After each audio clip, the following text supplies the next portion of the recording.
여러분 안녕하십니까. 여러분의 성원에 힘을 입어서 제 2탄을 찍게 되었습니다. 여러분들 첫 번째 그 강의 제목을 기억하십니까? 이렇게 강의 제목은 신학을 공부하면 신학을 잃는다라는 제목으로 이렇게 시작했었는데, 성서 연구가 어떻게 시작되었고, 그것이 이제 우리 신앙 안에서 많은 부분에서 어려움을 주었었던 것을 우리 기억할 것입니다. 그래서 이제 첫 번째 성서 연구 방법이었던 역사 비평 방법은 이제 그 한계점을 드러내고 새로운 방법론적인 전환이 있었다라고 이렇게 말씀드렸습니다. 이렇게 여러분들이 이렇게 많이 성원해 주셔가지고 이렇게 이제 이 편을 찍게 되는데, 언제나 여러분들의 관심과 사랑, 좋아요와 구독은 영상 제작에 많은 도움이 된다는 것을 잠시 한번 생각해 주셨으면 감사하겠습니다. 제목은 성서 연구 방법론의 전환이었습니다. 역사 비평에서 문학 비평으로 전환이었습니다. 이제 방법론이 이렇게 전환되기 했던 그 배경은 무엇이냐면, 우리가 아주 중요한 명제인데, 텍스트는 주어진 역사적 맥락에 의해 조건 지어진다, 이렇게 했습니다. 그동안 이제 시간이 지나면서 많은 이렇게 발굴이 있었습니다. 특별히 고고학적 발견으로 꿈난 공동체의 성서들이 발견되면서 이제 거의 예수님과 동시대의 성서들이 발견되면서 이제 어떻게 성서를 읽었는가를 이렇게 알게 되는 중요한 자료를 얻게 됩니다. 그리고 고고학적인 발견뿐만 아니라 우리가 신약, 구약과 신약 사이에 있는 또 다른 많은 문헌들이 이제 현대어로 번역이 되었습니다. 그리고 또 요세푸스의 역사서들이 이제 번역이 되면서 예수님 시대의 시대적 상황과 분위기들을 알 수 있는 그런 계기가 마련되면서 이제 새로운 시도들이 이렇게 있게 됩니다. 더군다나 교회는 2차 바티칸 공의회를 거치면서 이제 성서에 대한 이제 이런 역사 비평 방법에 대해서 어떻게 우리가 이렇게 반응해야 되고, 또한 어떻게 접근해야 되는가에 대한 이렇게 논의가 있었습니다. 그러면서 이제 바티칸 공의회에서 하나님 계시에 관한 교회 현장에 보면 이런 이야기가 있습니다. 하나님께서는 성경에서 인간에 통하여 인간의 방식으로 말씀하셨다. 그죠? 하나님께서 인간에게 메시지 그리고 말씀을 전해주는데 하나님의 언어로 하지 않았다는 거죠. 만약에 하나님께서 당신의 언어로 이제 했다면 인간이 어떻게 알아들을 수 있겠습니까? 그래서 이제 하느님은 인간의 언어, 인간이 언어 사용하는 방법대로 우리에게 전해줬다는 거죠. 그리고 이제 계시 현장에 보면 영원하신 아버지의 말씀들은 인간의 말과 같아졌기 때문이다라는 말을 했습니다. 그래서 이제 인간의 언어를 사용하는 방법에 집중하게 되는 거죠. 그러면서 이제 성서를 새롭게 접근하는 방법들이 이렇게 시도가 되었습니다. 특별히 이제 지난번 영상에서 했던 역사 비평 방법은 이제 통시적 방법이라고 그래요. 디아크로노, 크로노스가 시간이지 않습니까? 디아가 시간에 통하여 시간의 흐름에 따라, 그러니까 이 텍스트가 어떻게 시간의 그 흐름에 따라 발전되어 나왔고 그것을 살펴보는 것이 통시적 방법이었다면, 이제는 이제 시간의 흐름이 아니고 하나의 본문, 우리 성서를 보는 것을 그 처음부터 이제 그 공시, 그러니까 신크로닉이라 해가지고 우리 시대에 그냥 하나의 시간으로 보고 이렇게 읽어 나가는 겁니다. 그래서 이제 새로운 방법론은 본문의 형성이나 전성 과정을 살피는 통시적인 방법이 아니라 본문 자체의 의사소통적 기능을 살피는 공시적 방법으로 전환이라고 할 수 있겠습니다. 이 공시적 방법으로서의 문학 비평에 이렇게 문을 연 사람 중에 아주 유명한 사람들은 바로 로버트 알터라는 이제 구약 비교 종각 교수가 그리고 스탠버그라는 이제 텔아비브의 히브리 대학교 교수님들이 이제 주축으로 이제 성서를 접근하는 방법에 새로운 문학적인 시도가 있었다고 할 수 있겠습니다. 이들이 새로운 방법의 문을 열었다고 할 수 있겠습니다. 이들의 큰 전제는 성서는 하나의 문학 작품이다 하고 이야기했습니다. 아까 말씀드렸듯이 우리 교회 현장에서도 계시 현장에서도 하나님께서는 인간의 언어로 이렇게 말씀하셨다라는 거죠. 그래서 하나님의 말씀도 인간의 언어와 글씨기를 통해서 전달되는 이상 문학적인 형식을 취할 수밖에 없다는 점을 강조하게 됩니다. 그래서 이제 각 성서들은 전체적인 통일 속에 이르는 하나의 완전한 이야기라고 볼 수 있겠습니다. 그래서 우리는 이제 그 성서를 이해하기 위해서는 우리가 하나의 이야기를 읽듯이 이야기의 흐름에 따라 읽어 나갑니다. 우리가 이제 이야기를 쓸 때 이야기 구성 요소가 있잖아요. 그리고 이야기의 흐름을 보면 흔히 말하는 것 기승 전결에 따라 이제 이야기를 써 나갑니다. 또 성서도 그렇게 써졌다는 거죠. 그래서 때로는 발단, 전개, 위기, 절정, 결말의 이렇게 흐름을 이렇게 가지고 있다는 것입니다. 그래서 하나의 이야기, 하나의 문학 작품으로 이해하기 시작했다고 볼 수 있겠습니다. 그래서 공시적 방법론으로서 문학 비평 방법입니다. 이 방법론은 이렇게 본문의 저자와 독자의 의사소통에 관심이 둡니다. 이는 의사소통 이론에서 발전했는데 저자가 있다는 거죠. 저자, 발신자. 그리고 우리가 지금 보고 있는 성서 본문이 있고, 그리고 그것을 읽는 독자가 있다는 겁니다. 그래서 이 저자는, 성서 저자는 분명히 본문을 쓸 때 독자에게 무언가를 메시지를 전달하기 위해서 이렇게 사용하고 있다는 겁니다. 그래서 이 어떤 언어적인 의사소통의 방법론을 이렇게 연구하게 되는데, 우리가 본문이라는 그 자체, 본문을 우리는 텍스트라고 하거든요. 텍스트는 라틴어 텍세레라는 동사에서 왔습니다. 텍세레는 짜다, 천을 짜다, 옷을 짜다, 엮다라는 동사의 과거 분사형입니다. 그러면 이제 우리가 일반적으로 텍스트를 쓰는 이유는, 텍스트를 만드는 이유는 뭐냐면 의사소통을 위한 관계망을, 저자와 독자의 관계망을 형성하기 위해서 텍스트를 짠다. 이렇게 여겼습니다. 그래서 텍스트는 우리는 성서는 이제 책이라고 하셨겠죠. 그러나 텍스트는 이제 공연도 될 수 있고, 때로는 연주도 될 수 있고, 춤도 될 수 있습니다. 그러나 우리는 이렇게 언어를 통한 이제 책을 통해서 이렇게 성서는 이제 그것을 분석하는 방법으로 들어갔습니다.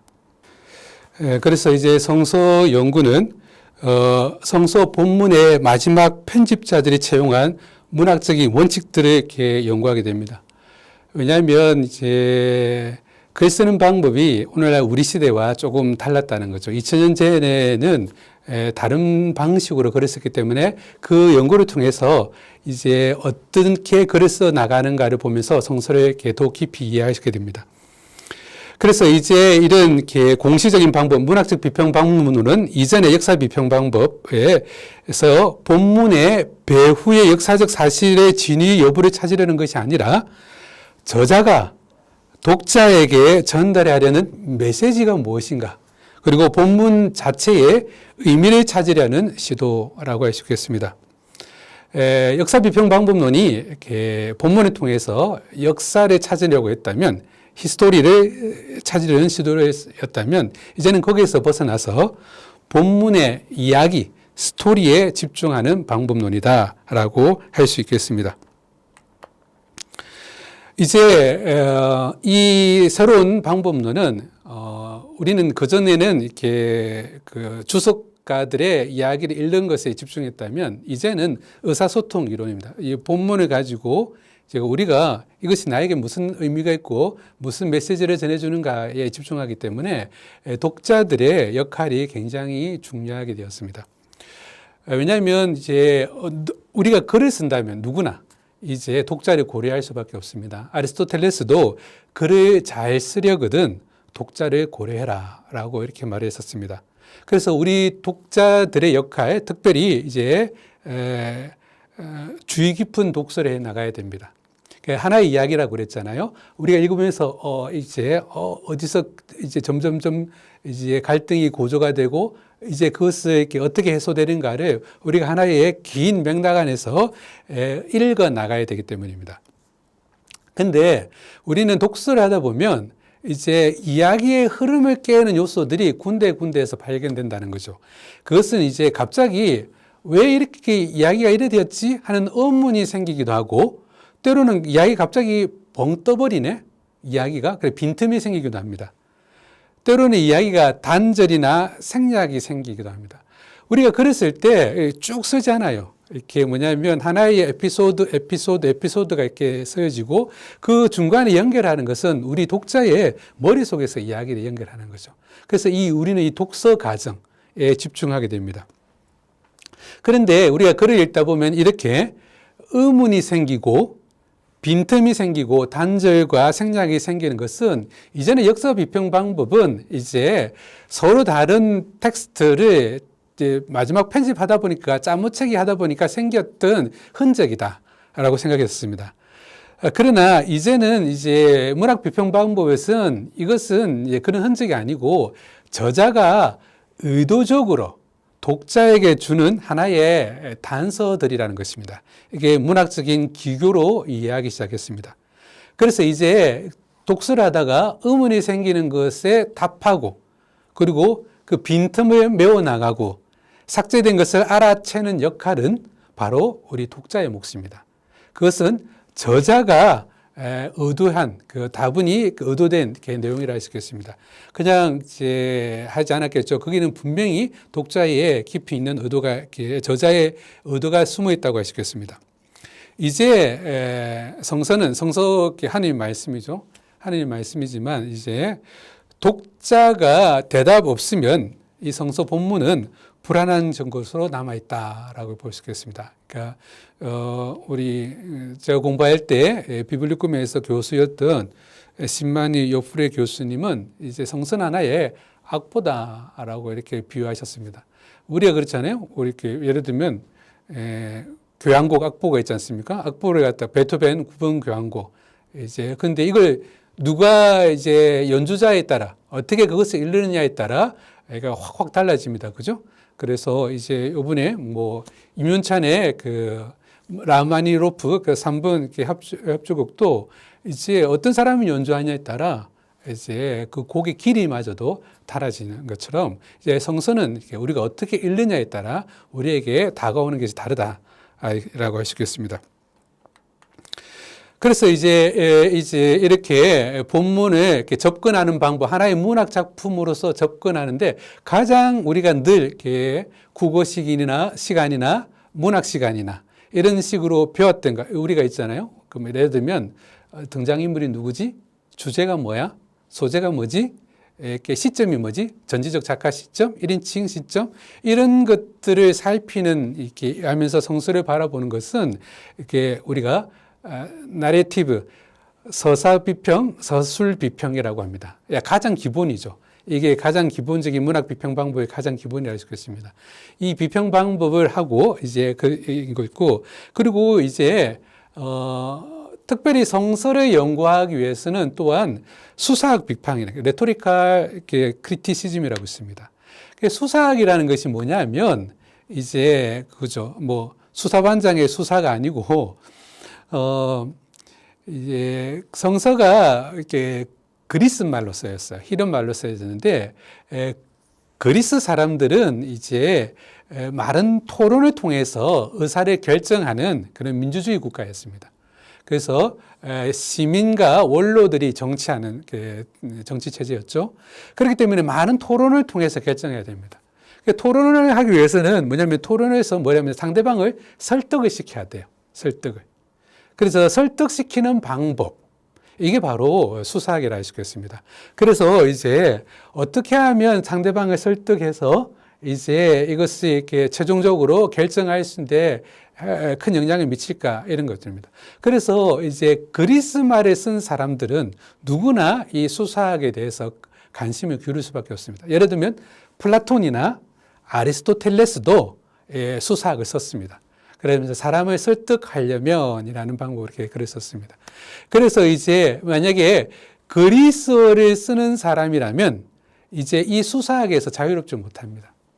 그래서 이제 예를 들면 아리스토텔레스의 수사학적인 방법론, 플라톤의 수사학적인 방법론 원칙들이 있어요. 사람을 설득하려면.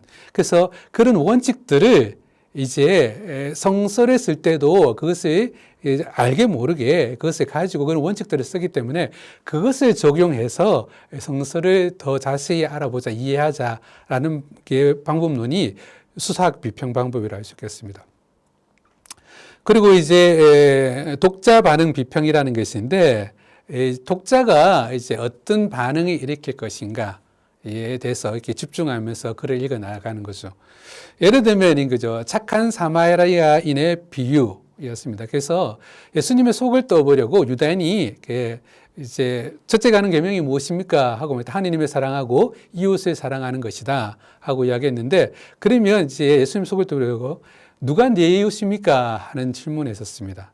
그때 이제 뭐냐면 이웃은 나와 비슷한 사람들이라는 이제 개념을 가지고 있죠. 개념을 가지고 있습니다.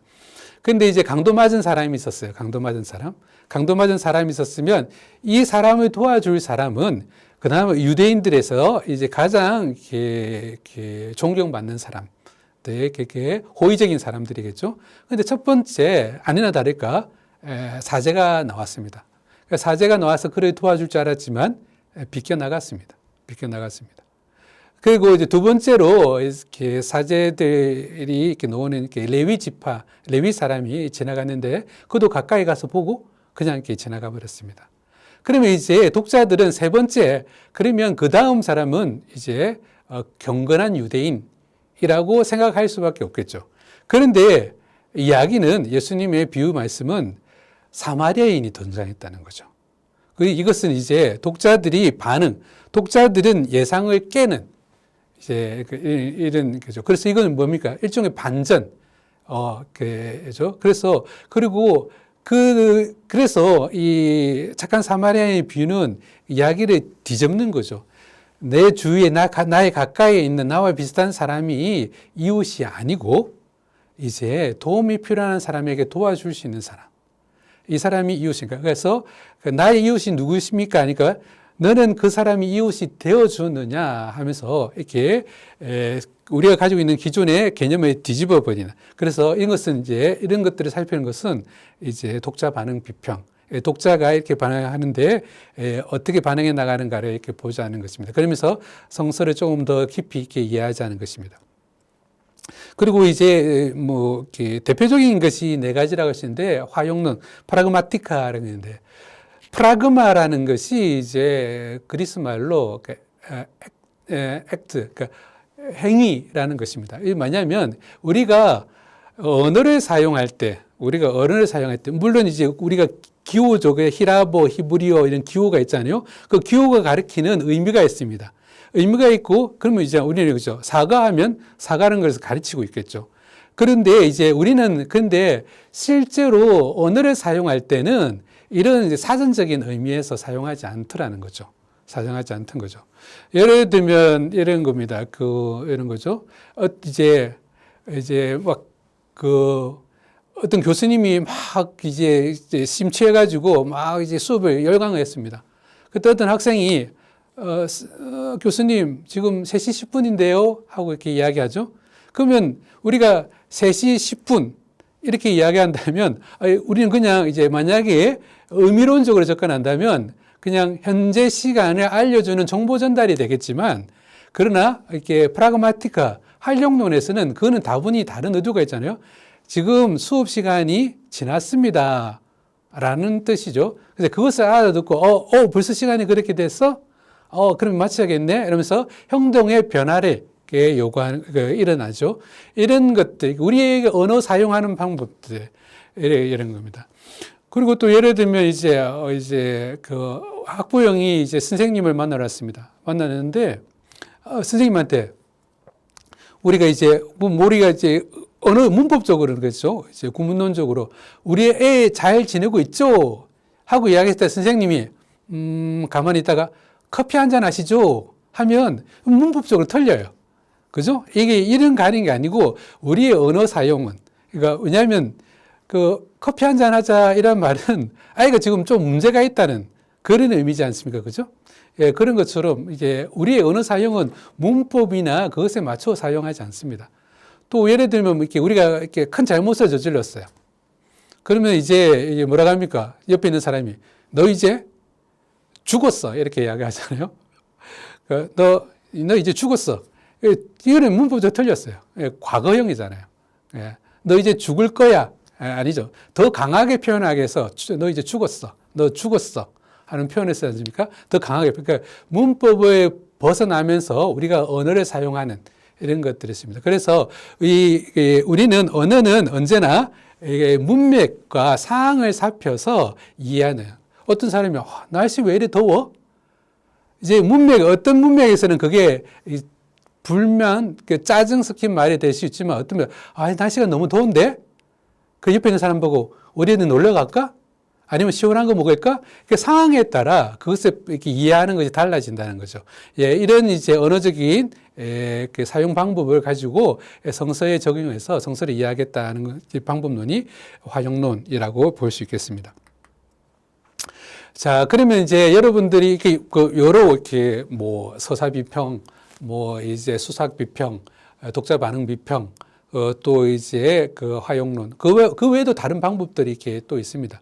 그런데 우리가 이제 전문가들이 아니기 때문에 그런 것들을 다 이렇게 우리가 아주 면밀하게 적용할 수는 없습니다. 우리가 이제 수사학을, 아리스토텔레스의 수사학을 모르고 플라톤의 수사학을 모른다는 거죠. 그래서 여러분들에게 쉽게 이렇게 문학적인 비평 방법으로 접근할 수 있는 방법으로 제가 여러분들에게 제안해 드리고 싶은 것은 성서, 이렇게 문학적인 공통적인 기교가 있다는 거죠. 예를 들면 우리가 성서를 읽을 때 빈틈이 발견될 때가 있습니다. 그때 유심히 봐야 된다는 거죠. 그래서 이제 주로 빈틈을 찾는 것은 서사 비평에서 나오고, 그리고 이제 성서는 끊임없이 이렇게 반복이 됩니다. 단어의 반복, 문장의 반복, 이런 반복들이 나오는데, 이런 반복들을 살펴나가면서 저자가 이제 무엇을 강조하는가를 따져나가는 거죠. 이건 원래 수사학적 비평 방법에서 아주 중요한 건데, 여러분들이 이제 성서 읽을 때 단절이 생기거나 빈틈이 생기거나 때로는 이제 반복이 일어날 때 뭔가가 이제 이렇게 문학적으로 중요한 부분이다라는 것을 눈치채시면 좋겠습니다. 우리가 이제 그러면 이제 성서를 읽을 때 이제 우리 독서를 한다는 거죠. 이렇게 쭉 읽어 나간다는 거죠. 근데 읽어 나갈 때 우리는 이런 겁니다. 끊임없이 이제 에피소드 이야기와 이야기 사이를 이렇게 다 적어 나가지 않죠. 저자는. 그러면 이 사이에 간극을 우리 머릿속에서 채워 나가고 있어요. 그게 독서 과정이거든요. 그런 과정들을 살피고 또 이제 우리는 이제 우리가 그동안 책을 처음부터 읽으면서 많은 정보들을 저자는 우리 독자에게 줍니다. 그 정보를 이렇게 우리는 기억하고 해상하고 있어야 돼요. 그것을 가지고 이제 여러분 이렇게 바둑에서는 포석이고 그죠?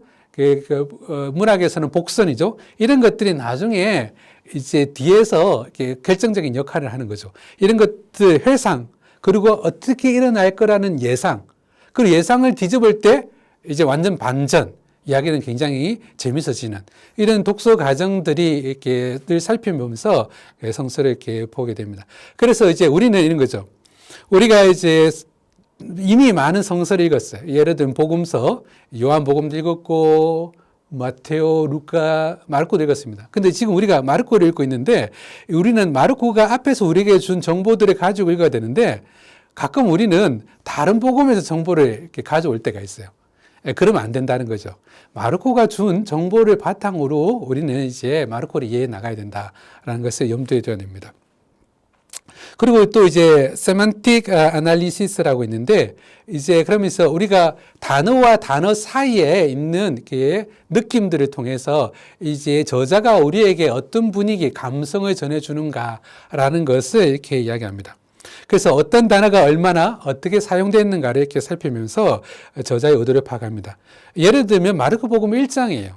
마르코복음 1장에는 이제 무수한 장소들, 갈릴레아 호수, 이제 뭐, 가파르나움 회당 이런 장소들이었고, 들어갔다, 나왔다, 예수님이 끊임없이 움직이는 모습의 이렇게 동사들이 나옵니다. 그리고 굉장히 빠르게 전개돼요.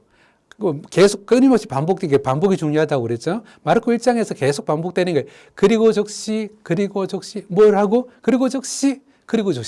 그래서 뭐냐면 이런 표현들을 통해서 마르코 1장에서 마르코 저자가 독자들에게 주려는 감성은 뭐냐면 굉장히 빠르게 이야기가 전개되고 있는 거예요. 그런데 왜 그러냐면 이제 그런 것들을 통해서 이제 뭐냐면 복음 선포의 긴박성 그리고 빠른 전파를 우리 독자들이 느낄 수 있도록 하는 거죠. 예, 그런 것들을 이렇게 느껴가면서 우리가 읽어 나간다면 이제 더 풍부하게 이제 성서 본문에 접근할 수 있다는 것입니다. 이제 그리고 이제 또 참고로 말씀드리면 제가 지금 이렇게 하고 있는 이제 그 방법론 소개는 제가 대구 평화 방송에서 아주 이렇게 또 자세히 이렇게 강의를 한 적이 있었습니다. 그래서 여러분 유튜브에서 제 이름 치면 여기와 관련된 상세한 이제 강의가 있습니다. 그래서 오늘 이 강의는 그때의 강의와 좀 다르게 뒷부분에서 예화를 좀 더 많이 들려고 합니다. 그래서 어떻게 접근하는 것이 문학적인 비평법인가 하는 것을 여러분들이 조금 더 쉽게 이해할 수 있도록 더 많은 예화를 듣도록 하겠습니다. 그래서 이제 또 우리는 이제 아까 말씀드렸죠. 독서를 하다 보면 이제 개입이 생겨요.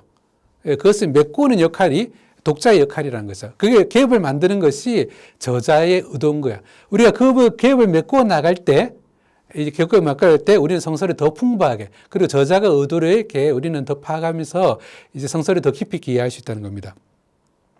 예를 들면 이제 모호한 부분이 드러나요. 이것은 이제 저자가 무심해서가 아니고 저자의 의도라는 거죠. 그리고 설명되지 않는 관습들, 논리의 비약, 시공간의 불연속성들은 나름대로 독자가 이어져 나가야 됩니다. 개입을 채워 나와야 됩니다. 그래서 독자는 이제 읽을 때 그 마르코라는 저자가 상정해 놓은 독자가 있습니다. 적어도 그죠? 이 헤라보를 읽을 수는 그리스 말을 읽을 수는 있어야 됐고 그리고 유대인들의 성서를 기본적으로는 알고 있어야 된다는 전제가 있다는 거죠. 그런 지식을 우리는 이제 뭐 그런 독자가 되어서 이게 읽어 나가야 되는 겁니다. 그래서 이제 그런데 그 갭을 메우는 방법 중에 하나가 뭐냐면 우리는 이제 성서 외적인 본문 외적인 지식들, 외부 지식들이 있습니다. 그것을 가지고 이제 갭을 메꿔 나가기도 하고 때로는 본문 앞부분에서 계속 우리에게 전해준 이 정보들로 그 갭을 이어 나가기도 합니다. 그게 무슨 말이냐 하면 마르코복음 예를 들자면 이런 겁니다. 마르코복음 1장 40절에서 44절을 보면 이제 나병 환자가 예수님께 찾아와서 주님 저를 깨끗하게 해주십시오 하고 이야기합니다. 예수님께서 측은한 마음이 드시어 손을 뻗어 그에게 대시고 깨끗해져라 하니 깨끗해졌다 하고 이렇게 이야기합니다. 자, 이 이야기를 이해하는 데 있어서 첫 번째 외부 지식, 만약에 독자가 나병이라는 병이 신체적인 접촉으로서 감염이 되는 병이라는 것을 이해했다면 예수님의 이 행동은 굉장히 위험한 행동이죠. 그 손을 뻗어서 그에게 대시며 하라고 이렇게 써놨거든요. 그래서 이제 뭐냐면 그래서 예수님의 특별한 행위를 이렇게 이해할 수 있게 됩니다.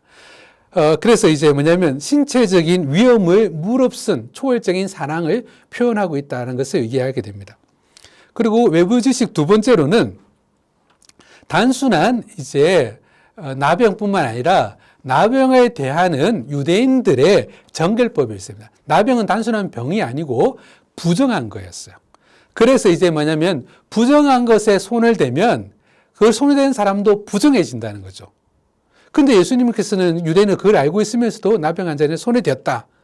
만약에 우리가 외부 지식, 구약의 정결법을 안 되면 알고 있다면 저러면 안 되는데 하고 이렇게 우리가 이렇게 생각할 수 있다는 거죠. 그러면 단순한 치유 이야기가 아니죠. 이거는 이제 구약의 청결법을 초월하는 예수님의 사랑의 법이라는 것을 이렇게 이해할 수 있게 됩니다. 근데 이야기는 이렇게 하면 이제 예수님이 구약을 넘어서는 이제 그런 사랑을 표현하신 것처럼 이렇게 보입니다. 근데 외부 지식 4번째로는 예수님께서 갑자기 돌변하시면서 그 깨끗해진 나병에서 깨끗해진 사람에게 아주 단단히 이르십니다. 이중부정이거든요. 반복이라는 거죠. 절대 어느 누구에게도 이 사실을 알리지 마라 라고 명령을 했었습니다. 단순히 사자에 가서 네 몸이 깨끗해진 것을 알리라고 그랬습니다. 그러나 이 깨끗해진 사람은 예수님 말에 따르지 않습니다. 그는 이렇게 나옵니다. 나가서 퍼뜨리고 알렸다. 그러니까 퍼뜨리다, 알리다. 반복이죠. 그러니까 반복을 썼습니다. 그러니까 알리고 알렸습니다. 예수님이 알리지 말라고 했는데 알리고 알렸습니다. 그러자 이제 어떻게 되냐면 예수님께서는 마을로 들어가지 못하시고 바깥 외딴 곳에 머물 수밖에 없었다라고 썼습니다. 근데 바깥 외딴 곳 같은 표현이죠. 반복입니다. 강조를 하고 있는 거죠. 그 뭐냐면 그러니까 외부 지식 바깥 외딴 곳이라는 곳은 바로 나병 환자들이 머무는 곳이에요. 고을로 들어가지 못하고 바깥 외딴 곳에 머무는 나병 환자. 즉 나병 환자를 고쳐주었으면 예수님의 금지가 이렇게 지켜지지 않았을 때는 예수님이 나병 환자가 되어버렸다. 바깥 외딴 곳에 머물 수밖에 없었다라는 거죠. 그래서 이야기는 단순한 병자 치유 이야기를 넘어서고 있다라는 것을 우리가 이런 외부 지식을 안다면 이제 더 깊이 있게 이해할 수 있습니다. 또 우리 특매기의 또 대표적인 예가 요한복음입니다. 이제 예수님과 필립보에 대합니다. 요한복음 14장에 나오는데 우리 이거 읽을 때마다 답답했을 겁니다. 너희가 나를 알게 되었으니 내 아버지도 알게 될 것이다. 이제부터 너희는 그분을 아는 것이고 또 그분이 이미 뵌 것이다. 필립보가 말합니다. 예수님께 주님 저희가 예수님을 뵙게 해주십시오. 저희에게 그것으로 충분하겠습니다. 하자 예수님께서 이렇게 대답하십니다. 나를 본 사람은 곧 아버지를 뵌 것이고 그런데 어찌하여 저희가 아버지를 뵙게 해주십시오 하느냐. 뭘 말하자고 하는지 읽을 때마다 답답해지지 않습니까? 나를 보았으면 아버지를 본 것이다. 아버지를 뵙게 해주십시오. 나를 본 사람은 곧 아버지를 본 것인데 어찌하여 아버지를 뵙게 해달라는가.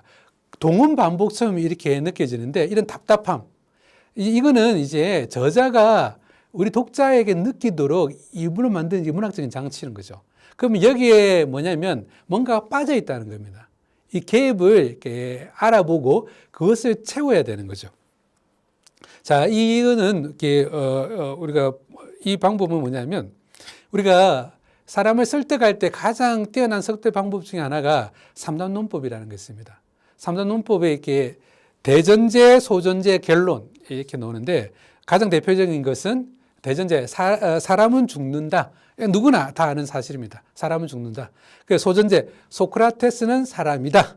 결론은 소크라테스는 죽는다라는 결론 내용입니다. 이게 3단 논법인데 이제 생략 3단 논법이 있습니다. 생략 3단 논법이라는 것은 이렇게 대전제를 생략해 버려요. 왜냐하면 독자와 공유할 수 있는 기 때문에 대전제를 생략하는 연역적 수사학인데 이렇게 독자가 대전제가 생략되었다는 것을 깨닫고 거기에 답을 찾으려고 시도합니다. 뭐가 빠졌지 하고 답을 찾으려고 시도하게 될 겁니다. 저자가 숨겨준 메시지를 발견하면서 대전제를 발견함으로써 이제 그 메시지에 엄청난 전달력을 가지게 됩니다. 그러면 예수님과 필립보 사이에서 일어났던 이유 중에 그 빠져 있는 대전제가 무엇인가 하면 그래서 정말 이렇게 요한복음서 저자가 이야기하고 싶었던 메시지는 뭐냐면 이겁니다. 대전제 여기에 빠져 있어요. 뭐냐면 아버지와 나는 하나이다. 이거죠. 그러면 이제 소전제 너희는 나를 보았다. 결론 너희는 아버지를 본 것이다. 이런 거죠. 그래서 이 필립보와 대화에서 정작 저자 요한복음의 저자는 나와 아버지는 하나이다는 것을 이렇게 이야기하고 싶은 거죠. 이 이야기는 이제 요한복음 앞에서 이렇게 잊을만 하면 한 번씩 계속 던져줍니다. 요한복음의 시작은 로고스 창가라는 것을 시작합니다. 로고스 창가 1장 1절에 이미 이 이야기를 넣었습니다. 그게 뭐냐면 맨 처음에 말씀이 계셨다.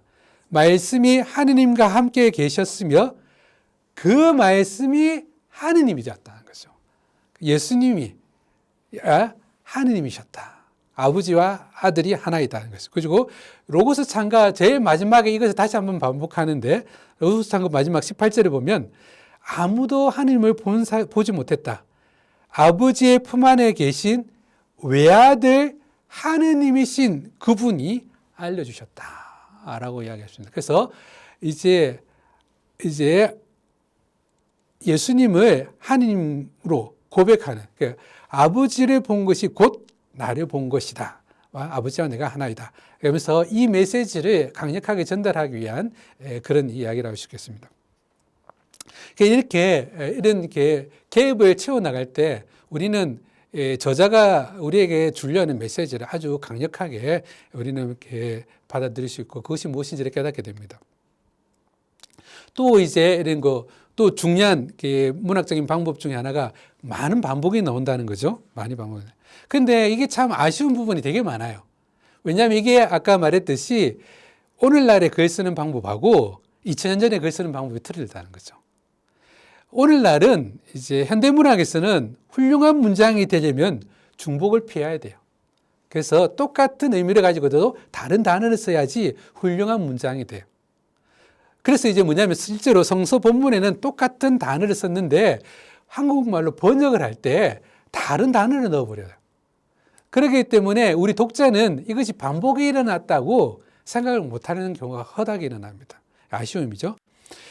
그런데 이제 2000년 전에 근동문학에서는 반복은 굉장히 중요한 하나의 문학적인 기법입니다. 왜냐하면 그때는 종이가 흔하지 않았기 때문이죠. 왜냐하면 그때는 양피지라고 그랬어요. 양 가죽으로 책을 만들었어요. 어마어마하게 비싼 거죠. 그래서 함부로 책을 소유할 수 없어요. 대부분 사람들은 책을 소유할 수 없고 누군가가 책을 읽어주면 그것을 이렇게 듣는 그런 이제 형태였습니다. 그렇기 때문에 이제 히브리 성서는 이렇게 읽기보다는 들어야 되고 쓰기보다는 암기하기 위해서 쓰여졌습니다. 그래 듣는 청중을 중심으로 낭송과 암기에 강조를 둔 것이기 때문에 그러기 위해서 이제 이 반복은 아주 중요한 문학 장치였습니다. 자꾸 반복하면 반복할수록 어떻게 된다? 기억하고 암기가 편해지는 좋은 기억의 수단이었기 때문입니다. 그리고 반복 중에 또한 이 도식을 이룰 때가 있어요. 이제 교차대꾸법이라고 하는데 두 개가 X차처럼 이렇게 교차됩니다. 그러니까 A, B, X, B A 이 구조로 이렇게 글을 쓰게 되는데 예를 들면 거죠. 사람은 살기 위해서 먹지 먹기 위해서 살지 않는다. 이게 교차대꾸법이죠. 사람은 살기 위해서 먹지 먹기 위해서 살지 않는다. 이렇게 교차하면서 이렇게 합니다. 그러면 이렇게 교차대꾸를 시키면 우리는 굉장히 그냥 한 번만 들어도 암기가 가능해요. 예를 들면 인생은 짧고 예술은 길다. 반복이고 대꾸이기 때문에 굉장히 암기. 이런 식으로 우리가 히브리 성서나 이렇게 신약 성서는 이렇게 많은 교차 대꾸가 나옵니다. 왜? 그러면 한 번만 들어도 바로바로 이렇게 암기가 될 수 있도록 쓴 거죠. 수사학의 일반적인 구조적인 장치로 이런 교차 대꾸법은 고대 근동문학이나 성서 수사학에서 가장 중요한 기법 중에 하나였습니다. 청중들의 최소한의 노력으로 가장 쉽고 기억에 오래 남게 만드는 기억 장치다라고 할 수 있겠습니다. 그래서 우리는 이 반복 현상은 전형적인 근동 지역의 문학적 기법입니다. 기교입니다. 그래서 반복이나 교차 대꾸는 이제 무언가를 굉장히 강조하기 위한 이제 그런 것을 우리가 독자가 눈치를 채야 됩니다. 이렇게 메시지를 전달하는 과정의 안전장치의 역할을 하는데 이런 말이 있습니다. 그래픽은 천마디의 정확한 설명문보다 낫다. 예를 들면 이런 거죠. 이렇게 모세가 시나이 산에서 하나님의 말씀을 들었어요. 가서 백성들에게 이 말을 전해라. 근데 모세가 이제 알겠습니다 하고 내려왔는데 백성들 앞에서 그래 하나님께서 이렇게 말씀하셨는데 뭐라고 하셨지? 이러면 안 되잖아요. 그죠? 그 하느님 말씀이 이제 여과 없이, 그러니까 그대로, 이제 뭔가 첨삭이 없이 그대로 전달되기에 가장 좋은 방법들, 이런 것들이 반복이나 대꾸, 이제 교사 대꾸 같은 그런 것들을 통해서 이제 메시지, 하느님 메시지 전달에 안전장치를 이렇게 부여하게 된다는 것입니다.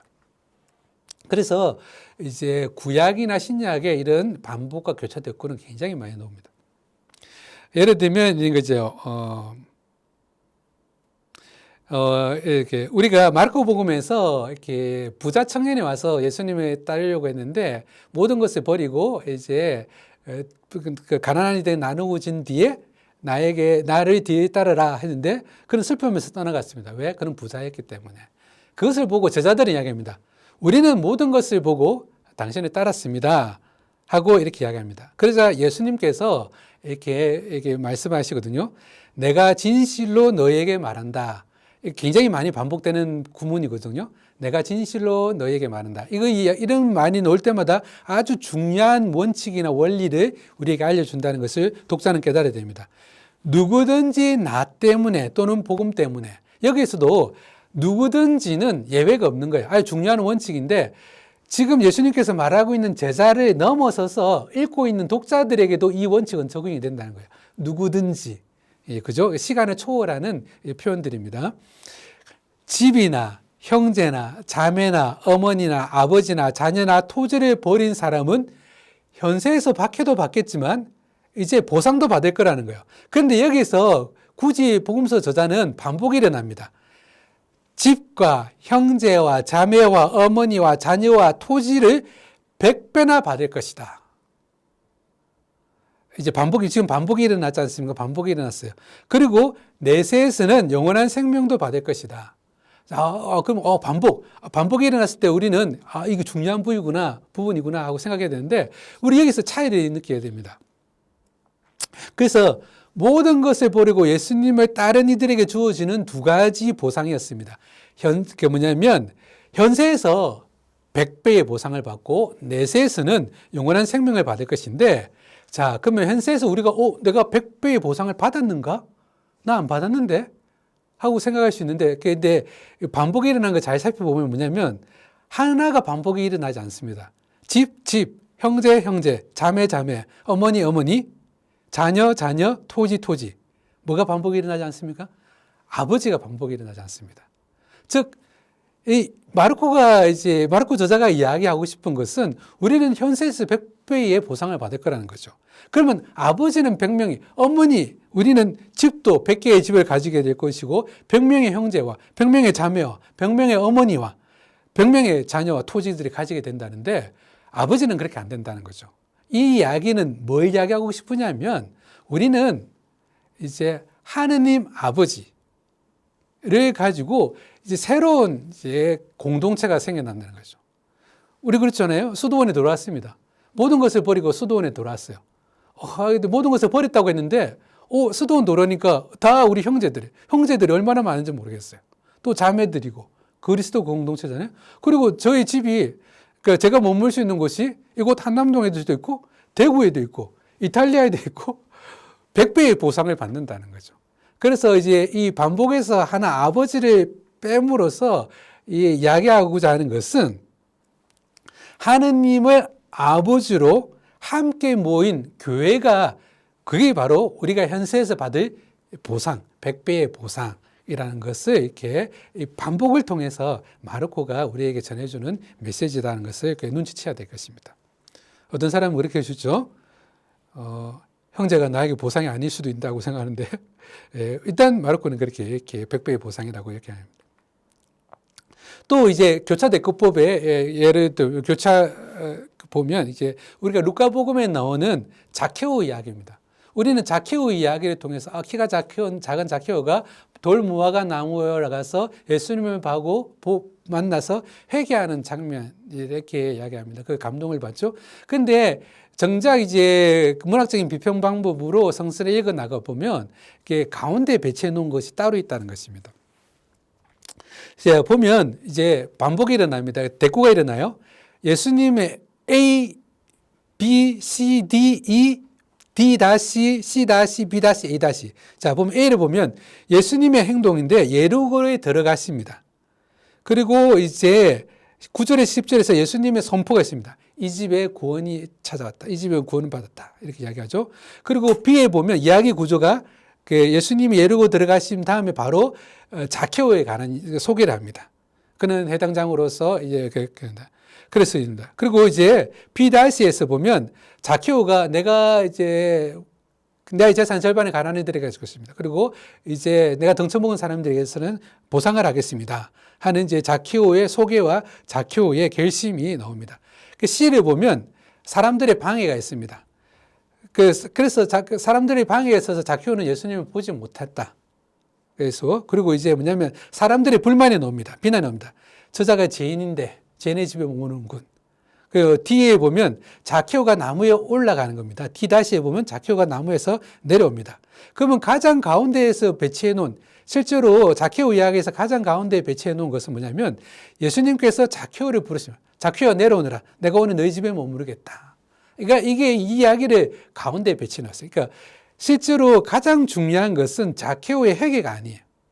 가장 중요하게 배치해 놓은 것은 예수님께서 자케오를 부르시는 그 대목을 가장 가운데 배치해 놨다는 거죠. 그래서 뭐냐면 이 자케오의 이야기를 통해서 루카복음 저자가 하고 싶은 것은 자케오의 회개보다 뭐냐면 먼저 불러주시는 예수님. 그래서 은총의 성행성에 관해서 이야기합니다. 그 은총을 경험한 자케오가 회개하게 되는 그것이 이제 이 이야기의 중심부를 차지하고 있다라는 것을 이렇게 우리는 문학적인 비평 방법으로 알게 된다는 겁니다. 또 이제 요한복음에서 이제 그 예수님께서 붙잡히시는 대목이에요. 붙잡히는 제목인데 다른 복음하고 다르게 요한복음에는 굉장히 예수님께서 아주 주도적으로 이렇게 나서십니다. 그 중에 이제 또 반복이 일어나거든요. 반복이 똑같은 단어가 3번 이렇게 일어납니다. 이제 예수님께서 주도적으로 나서시죠. 누구를 찾습니까? 하고 물었습니다. 그들이 나자렛 사람 예수요. 내가 그입니다. 그죠? 이렇게 됩니다. 또 우리가 이렇게 A-에 가보면 이렇습니다. 누구를 찾습니까? 나자렛 사람 예수요. 내가 그입니다.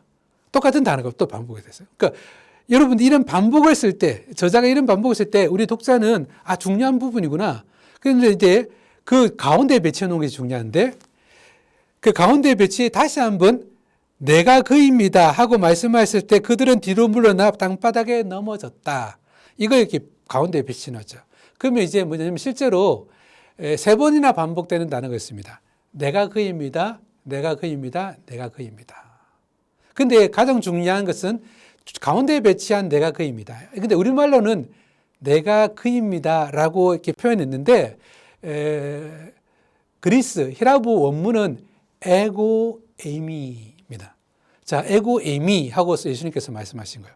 근데 이제 이렇게 우리가 이제 성서를 아는 사람한테 에고 에이미는 굉장히 특별한 표현입니다. 모세가 떨기나무에서 이제 지시를 받고 당신의 이름을 가르쳐 주십시오 하고 했습니다. 그때 나는 있는 자 그로다 이렇게 표현했지 않습니까? 그것이 이제 원래는 히브리 말로 쓰여졌는데 이것이 이제 70인역으로 해서 그리스 말로 번역이 되었었습니다. 근데 하느님 당신의 이름을 가르쳐 주십시오 하고 모세가 요청했을 때 하느님이 당신의 이름을 뭐라고 말했냐면 에고 에이미라고 말했습니다. 에고 에이미는 하느님의 이름입니다. 그래서 뭐냐면 누구를 찾습니까? 나자렛 사람 예수요.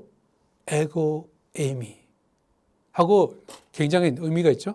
그리고 그래서 이제 똑같이 반복되고 중간에는 에고 에이미 하니까 그들은 뒤로 물러나면서 땅바닥에 넘어졌다.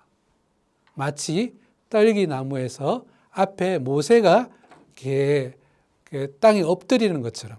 그래서 이 순간은 요한복음 저자가 예수님께서 붙잡히는 그 순간이 바로 예수님의 당신의 신성이 드러나는 순간임을 우리에게 알려주기 위해서 이렇게 3번이나 반복을 하면서 이렇게 당신의 신원, 하느님이심을 드러내는 모습을 보여주고 있다 하시겠습니다. 이렇게 이러면서 문학적인 비평 방법, 이렇게 반복, 그리고 어느 것을 가운데 배치하는가, 대꾸법, 통해서 이제 저자의 숨은 의도들을 찾아 나가는 것이라 할 수 있겠습니다. 또 다른 이제 방법들은 이제 문학적인 기교로 이름의 순서입니다. 이름의 순서. 그러니까 이름의 순서들을 우리는 12사도의 이름들 이렇게 배치해 놓고 있잖아요. 근데 이름의 순서가 굉장히 중요합니다. 앞에 배치해 놓는 것은 중요한 사람이라 할 수 있겠습니다. 그리고 부연 설명에 배치된 것이 중요한 사람입니다. 12사도, 우리가 예수님께서 제자들을 불렀을 때 먼저 베드로, 안드레아, 야고보, 요한 이렇게 하면 그러면 12사도 순서를 이렇게 했어요. 그렇죠? 그런데 실제로 그 보면 12사도는 이와 같았다 했을 때 뭐냐면 베드로, 야고보, 요한, 안드레아 따따따따 이렇게 나가는 거죠. 그래서 실제로는 베드로, 야고보, 요한 제일 중요한 사람은 제일 앞에 배치해 놓고 있어요. 예, 그렇게 이제 배치해 놓는 거예요. 이것이 이제 우리가 그래 성서를 읽을 때 누가 어떤 이름이 앞에 나오는가 이런 것들이 중요한 거죠. 이제 사도행전에 가보면 스테파노가 큰 순교로 박해가 일어났습니다. 첫 번째 큰 박해였죠. 그래서 이제 제자들이 흩어졌습니다. 그 흩어지면서 어디까지 갔냐면 시리아의 안티오키아에 가서 처음으로 예루살렘이 아닌 곳에서 교회 공동체가 세워졌습니다. 안티오키아 교회죠. 그래서 이제 사도들은 바르나바를 그곳에 파견합니다. 말씀이 제대로 잘 뿌리 내리는지를 보고 그러면서 이제 바르나바를 그곳 공동체의 지도자로 이렇게 세웠습니다. 바르나바는 사도들이 파견한 제자들이라고 하셨습니다. 지도자라고 하셨습니다. 그러면서 이제 안티오키아 교회의 지도자들이 누구인가라고 이렇게 이름을 이렇게 언급합니다. 예를 들어 보면 이제 사도행전 13장 1절에 보면 바르나바를 제일 앞에 배치해놨죠. 그리고 니게르가라고 하는 시메온, 키레네 사람 루키오스, 헤로도의 영제 어린 시절의 친구 마나엔, 그리고 사울. 그럼 뭡니까? 바르나바를 제일 앞에 배치했고 사울을 제일 뒤에 배치했다는 거죠. 사울이 이제 지도자 중에서 가장 이제 보잘것없는 사람이었다라는 것을 이렇게 이야기하고자 하는 겁니다. 그런데 그들이 기도했는데 성령께서 이렇게 말씀하셨습니다. 내가 일을 맡기려고 하는데 바르나바와 사울을 불렀으니 나를 위해서 이 일을 하게 그 사람들을 따로 세워라. 그러니까 첫째와 꼴찌를 성령께서 세우셨다라고 이야기합니다.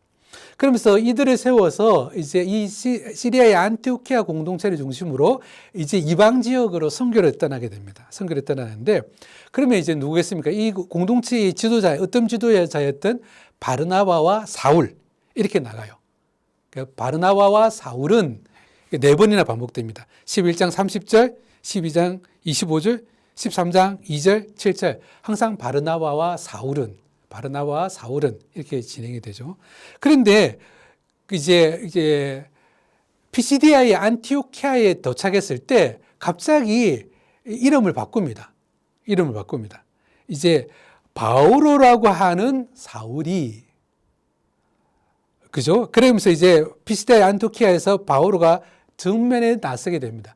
그 피시디아의 안티오키아의 설교 이후로 어떻게 쓰냐면 바오로와 바르나바가 순서를 바꿔버렸어요.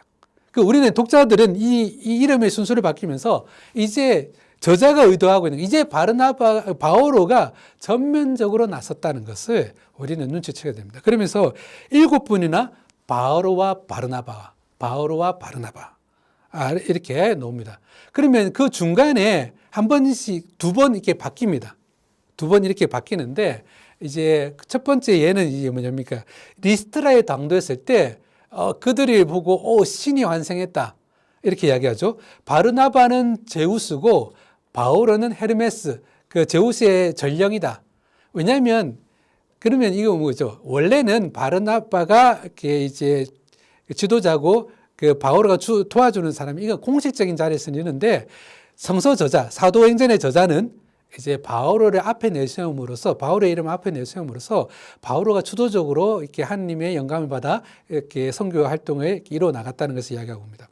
그리고 다시 한번 바르나바와 바오로라는 건 뭐냐면 이제 공식적인 이제 예루살렘 회의에서 편지를 보낼 때 사도들이 우리가 바르나바와 바울은 이렇게 썼어요. 그 공식적인 자리에서는 바르나바와 바울이라고 했지만 그 외에는 전부 다 성서 저자는 사도행전의 저자는 바오로와 바르나바 이렇게 썼으니까 이름의 순서에 따라 이제 누가 더 주도적으로 누가 더 중요한 역할을 하는가 이런 것들을 갖다가 이제 우리에게 알려준다고 할 수 있겠습니다. 또 이제 사도행전에 보면 이제 참 이렇게 문학적인 비평 방법론으로 보자면 이렇게 아주 이렇게 하느님께서 어떻게 섭리해 나가시는가라는 것을 볼 수 있습니다. 예수님께서 이제 사도행전은 예수님의 성천으로 이제 시작이 되고 이제 성령 강림으로 이제 교회 탄생과 함께 이게 시작이 됩니다. 그런데 보면 이제 이방 지역으로 이렇게 선교를 주재하는 사도들의 모습을 이렇게 계속 조금씩 언급해 주고 있습니다. 이제 예수님께서 성천하시기 전에 제자들에게 성령을 받기 전에 이런 명령을 합니다. 예수님 명령께서 예루살렘을 떠나지 말고 하고 이런 명령했습니다. 이 명성령에 아주 충실합니다. 아주 충실하고. 근데 예수님께서는 분명 1장 8절에서 이렇게 이야기합니다. 성령이 너에게 내리면 땅 끝에 이르기까지 나의 증인이 될 것이다. 그러니까 땅 끝에까지 하나님의 말씀을 전해야 되는데 제자들은 우리는 예루살렘을 떠나면 안 돼. 이러면서 예루살렘에 어떻게 하든 이렇게 머물려고 합니다. 가장 대표적인 표현 중에 이런 겁니다. 스테파노 순교 후에 큰 박해가 일어났습니다. 그런데도 이렇게 이야기합니다. 이게 8장 2절을 보면 사도들을 제외하고 모두 유다와 사마리아 지방으로 흩어졌다.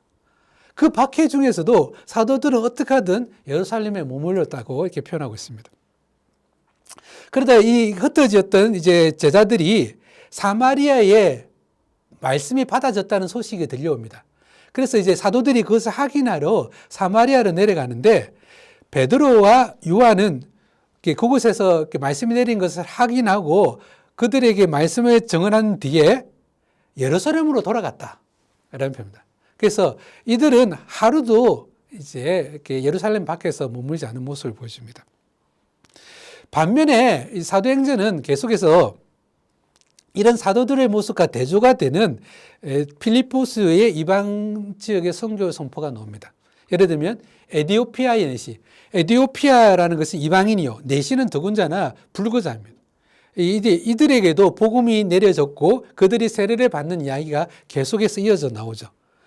그리고 이제 그 에디오피아에서 사라졌는데 필리포스는 아스다스에서 나타나 카이사리아, 로마인들의 도시죠. 이르기까지 모든 고을을 두루다니면서 복음을 전하였다. 그래서 이제 뭐냐면 이 말을 통해서 뭐냐면 제자들은 악착같이 예루살렘에 머물려고 하고 제자들 위의 사람들을 통해서 말씀이 이방 지역에도 선포되고 있는 모습을 우리에게 느끼도록 해줍니다. 그러면 이제 중요한 것은 제자들이 이방 지역으로 이렇게 복음 말씀을 전파해야 되는데 이 이야기를 사도행전은 아주 세밀하게 묘사하고 있습니다. 예를 들면 베드로가 리따로 내려가서 에네아스라는 중풍병자를 고쳐줍니다. 그리고 이제 보통 일반적이면 이제 고쳐주고 예루살렘으로 돌아오겠죠. 근데 베드로가 와서 이렇게 하면서 거기서 있던 사람들이 조금만 더 갑시다. 그래서 거기에 아주 우리에게 많은 것을 해준 사람이 지금 다 죽게 되었습니다. 베드로 가서 조금 고쳐주십시오 하고 요청을 하게 됩니다. 그러면서 제자들의 요청에 못 이겨서 야포로 내려가게 됩니다. 거기 보면 이런 표현을 씁니다. 리따는 야포에서 가까운 곳이었다. 그래서 베드로도 그래서 야포까지 내려갑니다. 근데 뭐냐면 야포에는 타비타라는 여제자가 있었다. 이 이름은 번역하면 도르카스라고 한다 하고 이렇게 이야기했습니다. 자, 이 여자에 대해서 여제자였다는데 굳이 이 여자의 이름을 번역한 것은 누구를 위한 겁니까? 우리 독자들에게 주는 이제 힌트, 정보예요. 그 여자의 이름은 도르카스였다. 입니다. 그러면 이제 우리는 도르카스가 뭔지를 알아야 되는 거죠. 도르카스는 뭐냐면 영양, 사슴. 이것이 도르카스라 할 수 있겠습니다. 그러면 왜 도르카스라는 이제 정보를 우리 독자에게 줬을까요? 신명기 12장 15절에 보면 이제 우리는 구약은 이겁니다. 깨끗한 음식, 부정한 음식 나눠서 이제 음식을 가려서 먹어야 됩니다. 근데 이제 뭐냐면 이 도르카스, 영양이나 사슴은 깨끗한 사람도 부정한 사람도 모두 먹을 수 있는 고기라고 언급이 되고 있습니다. 자, 그러면서 이제 도르카스가 죽었는데 베드로가 도르카스를 살려줍니다. 그런데 이제 베드로는 이제 이 과정을 통해서 예루살렘에 돌아가지 못하고 야포에 머물 수밖에 없었습니다. 그래서 어디에 머물렀는가 하면 이게 43절에 보면 야포에서 무두장이 시몬의 집에 머물렀다라고 이야기합니다. 자, 이렇게 이야기하는데 그러면서 계속해서 끊임없이 계속해서 무두장이 시몬의 집, 무두장이 시몬의 집이란 거죠. 그런데 여기서 보면 약간의 어폐가 있습니다. 무두장이라는 것은 이게 짐승의 가죽을 취급하는 사람들이에요. 짐승의 가죽을 취급한다는 것은 뭐냐면 죽은 짐승에 만져야 되는 거죠. 이거는 이제 부정해지는입니다. 유대인들에게는 함부로 하지 않습니다. 그러면 이제 뭐냐면 이거는 부정해지는 거죠. 근데 시몬이라는 이름은 아주 정통적인 유대인의 이름입니다. 그런데 유대인인데 유대인처럼 살지 못합니다. 왜? 그의 직업 때문에 부정해지기 때문에. 그래서 무두장이 시몬이라는 이름을 통해서 뭐냐면 유대인이지만 이방인의 취급을 받을 수밖에 없는 부정한 사람이라는 뜻입니다. 그리고 이래 이제 부정한 곳에 베드로의 명성에 걸맞지 않는 이제 그런 거처에 베드로가 머물러 있는 모습을 보여줍니다. 자, 그러면 우리가 이제 문학적인 비평 방법에서 굳이 독자들에게 도르카스라는 정보를 주고 끊임없이 무두장이 시몬 이렇게 하는 것은 이것은 바로 지금 현재의 베드로의 상태를 우리에게 보여준다고 할 수 있습니다. 왜냐하면 정결한 것과 부정한 것을 함께 먹을 수 있는 것이 도르카스, 즉 영양, 사슴인 거죠. 그래서 유대인이면서 부정한 상태에 있는 무두장이 시몬의 집, 그에 머물러 있는 베드로. 즉 뭐냐면 깨끗하다고 하는 것은 유다인들이요. 이제 뭐냐면 부정하다는 것은 이방인들. 그 경계에 서 있는 베드로의 모습을 이렇게 이 이야기를 통해서 저자는 우리 독자들에게 알려주고 있습니다. 그런데 이제 피장이 시몬의 집에서 난 12시에 오후 이제 옥상에 올라가서 베드로가 기도하는데 환시를 봅니다. 보자기에서 온갖 짐승들이 내려옵니다. 그러면서 이제 베드로야 일어나 잡아 먹어라 하는 명령이 내립니다. 주님, 절대 안 됩니다. 저는 무엇이든지 속된 것이나 더러운 것을 한 번도 먹지 않았습니다. 온갖 짐승이 있다. 유대인들은 가려야 됩니다. 이거는 정한 음식, 이거는 부정한 음식. 잡아먹지 못해. 이런데 이렇게 모든 게 내려왔다. 그러자 이제 하나님께서 얘기합니다. 하나님께서 깨끗하게 만든 것을 속되다고 하지 마라. 이게 3번이나 반복되고 있었습니다. 그런데 이 와중에, 이렇게 하는 와중에 누가 찾아옵니다. 그 누구냐면 코르넬리우스라는 그 백부장, 백인대장이 보낸 사람들이 찾아오는데 여기서도 반복이 일어납니다. 반복이 중요하다는 거죠. 우리가 이런 것들을 뭐냐면 이렇게 합니다. 야포로 사람을 보내어 베드로라 가는 시몬을 데리고 오너라. 코르넬리우스 집으로. 그는 무두장이 시몬의 집에 묵고 있는데 그 집은 바닷가에 있다. 이제 환시로서 코르넬리오가 받았습니다. 그리고 나서 이제 또 보냈는데 그 사람들이 이런 이야기를 들었습니다 하면서 야포로 사람을 보내어 베드로라고 하는 시몬을 불러오느라 그는 바닷가에 있는 무두장이 시몬의 집에 묵고 있다. 반복이 똑같은 말이 거의 반복되고 있습니다. 이러면 뭐냐면 그러면 우리가 그러니까 계속 반복하는 거죠. 야포, 무두장이 시몬. 그리고 베드로의 이름을 항상 이렇게 언급합니다. 여기서는 그냥 베드로라고 하지 않고 베드로라는 하는 시몬. 이렇게 반복이 계속 일어나고 있습니다. 베드로라고 하는 시몬, 이거는 4번이나 반복이 일어나고 바닷가에 있는 야포는 10번이나 반복이 일어납니다. 왜 이렇게 했겠어요? 우리 독자들은 이제 눈치를 채야 돼요. 이 반복이 일어났다는 것은 아주 중요한 거죠. 뭔가를 의도적으로 써나갔던 거죠. 이제 베드로라고 하는 시몬. 근데 이제 베드로의 풀네임이 있습니다. 근데 지금 생략된 이름이 있습니다. 이제 뭐냐면 우리는 베드로는 뭐라고 보냐면 베드로의 원래 이름은 뭐냐면 시몬 바르요나예요. 시몬 바르요나. 그래서 베드로라는 시몬 빠지는 이름을 기억하게 만들고 생략된 것은 뭐냐면 바르요나라는 거죠. 그런데 바르요나라는 뜻은 뭐냐면 요나의 아들이라는 뜻입니다. 티모의 아들 바르티메오. 그래서 뭐냐면 요나의 아들 바르요나, 시몬이 야포에 있다는 겁니다. 근데 여러분들 야포가 뭔지 아십니까? 야포는 어디서 다시 구약에 나오냐면 요나에서 나옵니다. 요나가 하나님의 명령을 받습니다. 이방인, 뭡니까? 니느베, 우리의 적군인 이방인 지역, 니느베에 가서 이방인을 위해서 예언을 하라는 명령을 받습니다. 요나는 받아들일 수가 없습니다. 그래서 그 명령을 받아들일 수 없어 도망을 가는데 어디서? 바로 야포에서 배를 타고 도망을 가버렸습니다. 야포, 지금 신약의 요나, 바르 요나가 야포에 있다는 것입니다. 즉 뭐냐면 이방 지역에 가서 이방인을 향해서 복음을 선포할 것인가 말 것인가. 그때 그 바로 피장의 시몬의 집, 유다인이면서 유다인처럼 살지 못하는 피장의 그 시몬의 집에서 이제 환시를 보게 됩니다. 온갖 하느님이 만든 것을 정하게 만든 것을 부정하다고 말하지 마라. 그러니까 모든 것을 하느님이 만든 모든 창조성을 그때서야 이제 그들의 방문을 받고 베드로는 이렇게 고백합니다. 나는 이제 참으로 깨달았습니다. 하느님께서는 사람을 차별하지 않으시고 어떤 민족에서건 당신을 경외하며 의로운 일하는 사람을 다 받아주십니다. 자, 그래서 이제 또 이렇게 고백합니다. 하느님께서 예수 그리스도, 즉 만민의 주님, 유다인의 주님이 아니고 유다인과 이방인들의 주님을 통해서 평화의 복음을 전하게 하셨습니다. 이때서야 베드로는 이제 예루살렘에 유다인들이 향한 예루살렘에 머물러 있어서는 안 된다는 걸 알게 됩니다.